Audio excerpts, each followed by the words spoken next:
Okay, we're looking at what an outlier is now.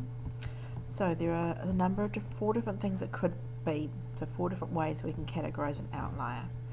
It could be that a point has a very large x value. So your x-axis is your horizontal axis, so it could have a very large x value compared to the rest of the data points. It could be a point that has a very large y value, so that's on your vertical up and down axis. It's looking at a point that's got a very large value there, or small equally. We could have a point that's got a very large x and y value, or a point that is distant from the rest of the data. So the key idea with all of these definitions is we're looking for points that are away from the trend. So you've got your trend going through the middle, and we want to find points that are away from that trend.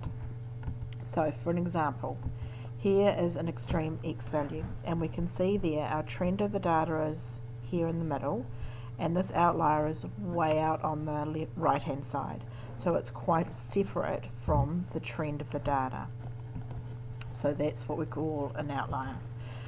An extreme y value, again, I've got my trend of my data coming through here, and this value here is way up on the y-axis. It's away from that trend there, so that is an outlier.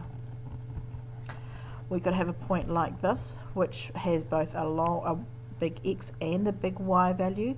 Again, here's my trend, and it's away from that trend. That's what makes it into an outlier.